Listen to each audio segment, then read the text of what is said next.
नमस्कार, मैं हूँ अमिता पंकज। आप देख रहे हैं राजसत्ता एक्सप्रेस और राजसत्ता एक्सप्रेस के पॉलिटिकल मैटर में बात कर रहे हैं एग्जिट पोल के बारे में। जैसे कि आपको पता है, दिल्ली विधानसभा चुनाव 5 फरवरी को जो है वो संपन्न हुए और अब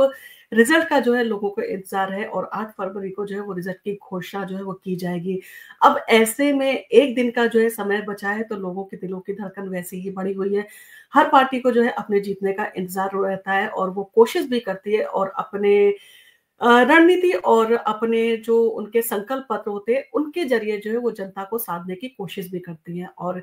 इसी तरह की कोशिश करती हुई आपको इस बार भारतीय जनता पार्टी भी दिखाई दी, जिसने अपनी रणनीति में जो है वो परिवर्तन करते हुए बहुत सारी फ्री की स्कीम्स की जो है वो घोषणा की। अब ऐसे में आम आदमी पार्टी को दिल्ली में टक्कर देना है, तो कहीं न कहीं इस तरह की रणनीति होना ज़रूरी था और उसी का इस्तेमाल भारतीय जनता पार्टी के द्वारा जो है किया गया। इसी के साथ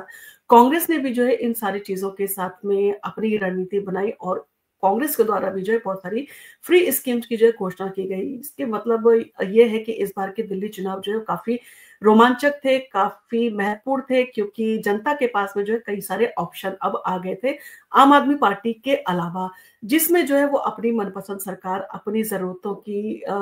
स्कीम्स के साथ में जो है वो चुन सकती है। तो ऐसे में कई सारे जो है एग्जिट पोल्स आ चुके हैं, कुछ आम आदमी पार्टी के पक्ष में, कुछ भारतीय जनता पार्टी के पक्ष में और कुछ कांग्रेस को अच्छी सीट मिलती हुई भी दिखाई दे रहे हैं और कुछ का कहना है कि कांग्रेस जो है वो जीरो पर सिमटती हुई दिखाई दे रही है। तो टुडे चाणक्य दिल्ली के एग्जिट पोल की अगर बात करें, तो दिल्ली में बीजेपी 50 से पार जा सकती है और आम आदमी पार्टी 19 पर जो है वो सिमट सकती है। तो दिल्ली विधानसभा चुनाव 2025 का मतदान समाप्त हो गया है और अब सभी की नजरें जो है वो एग्जिट पोल के नतीजों पर हैं और टुडे चाणक्य द्वारा किए गए एग्जिट पोल के अनुसार दिल्ली में भारतीय जनता पार्टी को 51 सीटें मिलती जो है वो दिख रही हैं, जबकि आम आदमी पार्टी 19 पर जो है वो सिमट सकती है और ये आंकड़े दिल्ली की राजनीति में बड़ा उलटफेर जो है वो कर सकते हैं। क्योंकि अगर एग्जिट पोल के नतीजे सही साबित हुए, तो आम आदमी पार्टी को जो है 2020 के मुकाबले भारी नुकसान जो है वो झेलना पड़ सकता है और एग्जिट पोल के मुताबिक सीटों का अगर अनुमान लगाने की अगर बात करें कि किस पार्टी को कितनी सीटें मिल सकती हैं, तो टुडे चाणक्य के एग्जिट पोल के अनुसार दिल्ली विधानसभा चुनाव 2025 में भारतीय जनता पार्टी को 51 सीटों के आसपास मिलने के अनुमान है, जिसमें प्लस 6 सीटों का जो है अंतर हो सकता है, या तो 6 सीटें ज़्यादा मिल सकती हैं या 6 सीटें कम भी हो सकती है। वहीं पर आम आदमी पार्टी को 19 सीटें मिलने की संभावना जताई जा रही है, जो पिछले चुनावों के मुकाबले बहुत बड़ी गिरावट होगी और अन्य पार्टियों को 0 से 3 सीटें जो है मिलने का अनुमान जो है वो बताया जा रहा है। इन सारी चीज़ों के साथ भारतीय जनता पार्टी को 49% वोट शेयर और आम आदमी पार्टी को 41% जो है वोट शेयर का अनुमान जो है वो लगाया जा रहा है। एग्जिट पोल के अनुसार बीजेपी को 49% वोट शेयर मिलने का अनुमान है, जो पार्टी को कहा जा सकता है मजबूत स्थिति को दर्शाता है। अगर ये अनुमान सही साबित हुआ, तो दिल्ली में बीजेपी 26 सालों के बाद जो है सत्ता में वापसी करने जा रही है और वहीं आम आदमी पार्टी को 41% जो है वोट मिलने का अनुमान जो है वो जताया गया है और इसका मतलब है कि आपको पिछले चुनावों के मुकाबले नुकसान जो है हो सकता है और बीजेपी की बढ़त ये साफ जो है वो जता रही है कि दिल्ली की राजनीति में एक बड़ा बदलाव जो है वो देखने को मिल सकता है। अन्य दलों की स्थिति की अगर बात करें, तो इस चुनाव में अन्य दलों को निर्दलीय उम्मीदवार जो हैं उनको कुल 10% जो है वोट मिलने का अनुमान है। हालांकि ये कहना मुश्किल है कि ये वोट किस पार्टी को जो है नुकसान पहुंचाएंगे, क्योंकि चुनाव परिणामों में कई बदलाव जो हो सकते हैं और हालांकि ये वोट जो है वो चुनावी गणित में अहम भूमिका निभाते हैं और इसी के साथ में 5 जो है ऐसी छोटी पार्टी हुई है जो कई बार जो है इन बड़ी पार्टियों के समीकरण जो है वो बिगाड़ सकती हैं। इन सारी चीज़ों के चलते जो है इन जो 3 बड़ी पार्टियाँ थी, भारतीय जनता पार्टी, कांग्रेस और आम आदमी पार्टी ने इन सारी चीज़ों को साधने की कोशिश की थी, इन छोटी पार्टियों से जो है उनको नुकसान ना हो पाए। जैसे कि आपने देखा होगा, बीएसपी जो है वो अक्सर जो है वो दलित वोट लेने में जो जो है वो कामयाब रहती है और जिसके कारण जो है आम आदमी पार्टी को या कांग्रेस को या भारतीय जनता पार्टी के उम्मीदवार को जो है वो वहाँ पर वोट काटने का काम करती है और ऐसे में जो है कई कम आपने देखा होगा मार्जिन से जो है पार्टी में जीत हार के जो है फैसले होते हैं।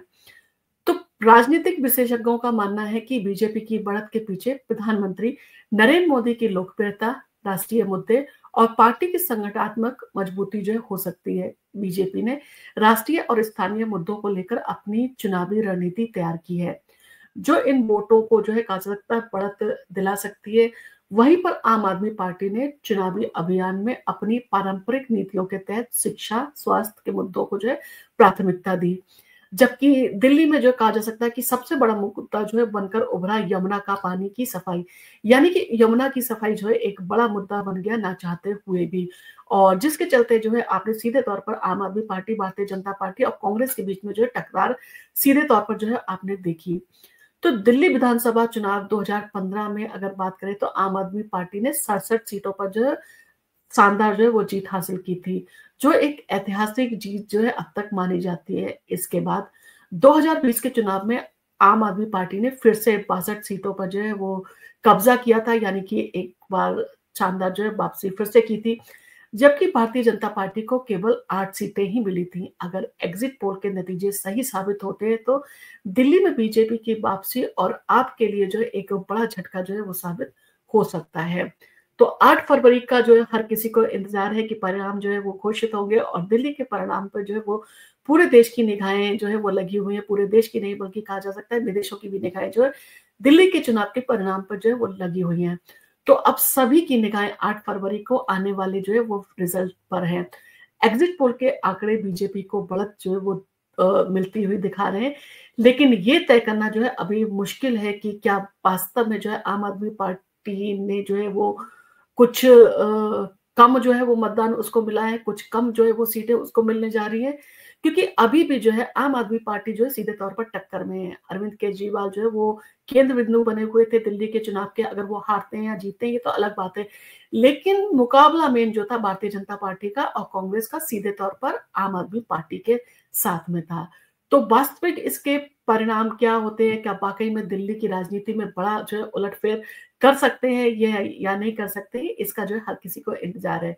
फिर आप अपनी स्थिति जो है बचाने में सफल होगी या नहीं होगी, ये भी एक बड़ा प्रश्न जो है वो बना हुआ है, और ये प्रश्न हमारे और आपके मन में ही नहीं बल्कि अरविंद केजरीवाल के मन में भी जो है इस तरह की जो है शंकाएं काफी जो है वो चल रही होंगी। तो ये सवाल सबके मन में है और इसका जवाब आपको मिलेगा 8 फरवरी में, कौन सी पार्टी दिल्ली की सत्ता में काबिज होती है। और आपको अगर हमारा वीडियो पसंद हो तो आप इसको लाइक कीजिए, शेयर कीजिए, और आप इस पर कोई कमेंट करना चाहते हैं तो आप हमें कमेंट करके जरूर बताएं कि आपको क्या लगता है कि दिल्ली में किसकी जो है सरकार बनने जा रही है, और क्या दिल्ली की जनता जो है इस बार वास्तव में बदलाव चाहती थी, क्या दिल्ली की सरकार जो है वो सारी जरूरतें पूरी नहीं कर पा रही थी जो जनता उनसे एक्सपेक्ट करती थी। क्योंकि हर बार आपने देखा केंद्र सरकार पर जो है वो अपना कहा जा सकता है गुस्सा दिखाते हुए अरविंद केजरीवाल नजर आए कि केंद्र सरकार ये जो है वो हमारा अप्रूव नहीं कर रही है, हमारे ये घोषणा जो है अप्रूव नहीं कर रही है, हमारी ये प्लानिंग है, हमारी वो प्लानिंग है,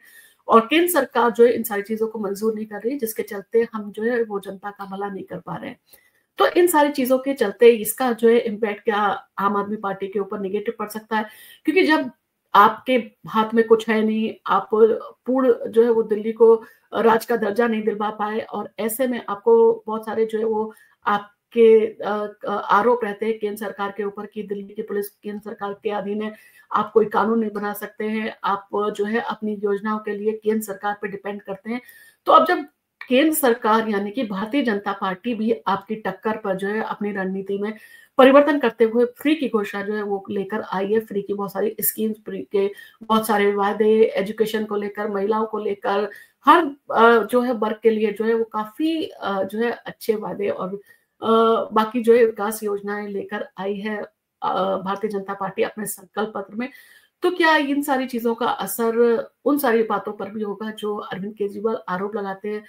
जब आप कोई काम ही नहीं करवा सकते हैं तो जनता के मन में ये भी आ सकता है कि हम केंद्र सरकार को जो है वो राज्य सरकार बनाए तो ज्यादा अच्छा रहेगा, हमें जो है डबल इंजन की सरकार मिलेगी, और जिन वादों के लिए आप केंद्र सरकार पर आश्रित है वो वादे जो है हमारे आसानी से पूरे केंद्र सरकार जो है वो कर सकती है। तो इन सारी चीजों के चलते मुद्दे बहुत सारे थे। महिला वोट जो है वो किस तरफ जाएगा,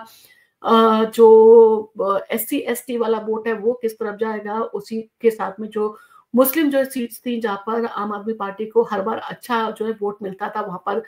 अरविंद केजरीवाल जो है इस बार चुनाव प्रचार से बचते हुए नजर आए, क्या उसका नेगेटिव इम्पैक्ट पड़ेगा? और इन सारी चीजों के चलते जहां पर जो है अरविंद केजरीवाल ने खुद को हिंदू जो है वो बताते हुए बहुत सारी चीजों की घोषणा की, जैसे पुजारियों के लिए और ग्रंथियों के लिए जो है सम्मान राशि की जो है उन्होंने घोषणा की। क्या इन सारी चीजों का असर उन मुस्लिम इलाकों पर भी होगा? अरविंद केजरीवाल को जो है अब तक वोट मिलता रहा है, कांग्रेस का वोट छिटक के जो है आम आदमी पार्टी के पास में आया था, जो मुस्लिम वोट था। तो क्या वापस वो वोट जो है वो क्या भारतीय जनता पार्टी, आम आदमी पार्टी और कांग्रेस में बढ़ता हुआ दिखाई दे रहा है? इन सारी चीजों को लेकर आपकी जो भी राय हो आप हमें कमेंट करके जरूर बताएं। और आपको अगर हमारा वीडियो पसंद आया तो आप इसको लाइक कीजिए, शेयर कीजिए और हमारे चैनल को जो है सब्सक्राइब करना ना भूलें। धन्यवाद।